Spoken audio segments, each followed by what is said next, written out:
كاكبو لا لا لا لا لا لا لا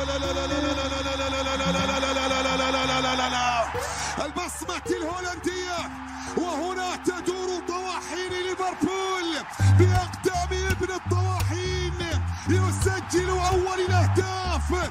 قد يغيب ويغيب ويغيب، لكن يعلم بأن الحضور الأكبر هنا في هذا اللقاء وفي هذه المواجهة.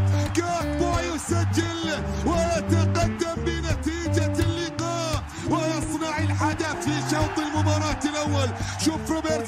شوف روبرتسون هو من صنع، هو من مرر لليونايتد. أنتوني في الجهة اليسرى، عرضية ملعوبة، صار في هاتين المواجهتين يعني الوصول إلى المركز القابل. لا زالت مستمرة. برونو لا لا لا لا لا لا لا لا لا لا لا في خورست، لكن الراية موجودة والتسلل حاضر. تالي ضايع لشوط المباراة الأول صافرة. بينيو يلعبها تصل إلى محمد صلاح هنا في الجهات اليمنى، عرضية وأمامهم كل من داروين نونيز، محمد صلاح بالإضافة فول، فيرجيل فان دايك، إبراهيم كوناتي، أليكس. الأسماء يبدأ المدرب إيريك. يونايتد في قمة مباريات الجولة رقم 6. عادت إلى هارفي إليوت راسيه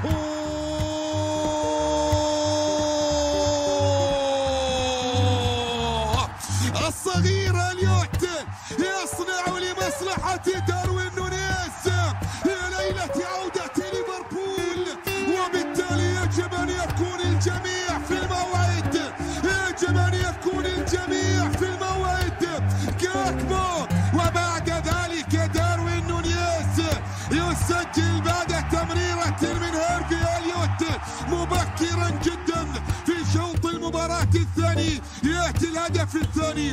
هذه الكرة بداها إليوت، أصغر رجال هذا الديربي، بعد ذلك إلى فابينيو، خطفها من أمام مواطني لاعب كاسيميرو. يبدأ من خلالها محاولة جديدة تصل إلى محمد صلاح. وضعية وجود في خورست، يجب أن لا تستمر كرة بمحاولة لمصلحة فريق ليفربول.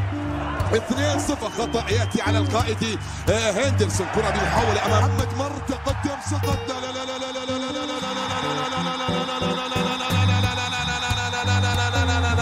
لا هي ليلة من ليالي ليفربول، وهي الليلة الكبرى لهذا الكاكبو.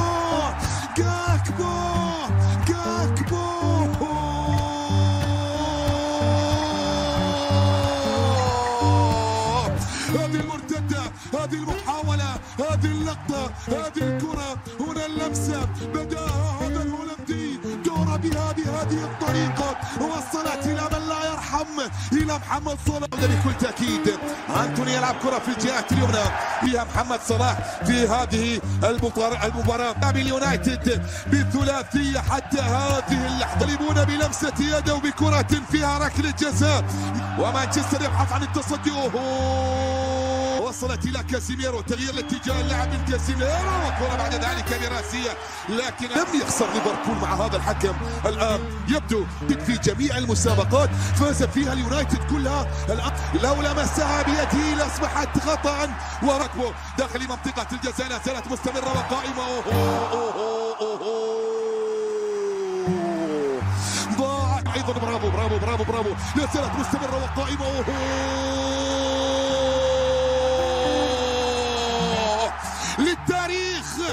للتاريخ بأقدام هذا الفرعون المصري، يفتح أبواب التاريخ ويعادل الأرقام القياسية المسجلة لروبي فاولر، ويصبح الهداف التاريخي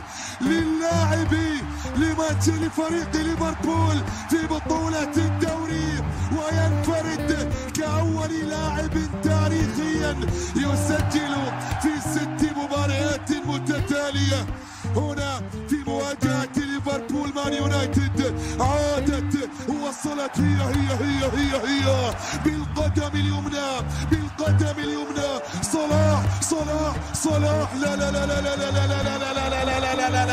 لا لا لا، ومن يقع عادهم إلى الواجهة من جديد مع المدرب كلوب. راسيا نونيز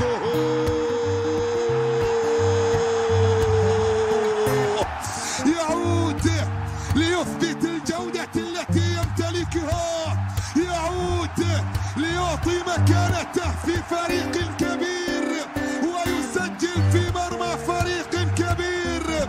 داروين نونيز من جديد من جديد من جديد يرتقي فوق الكل ليجد لنفسه.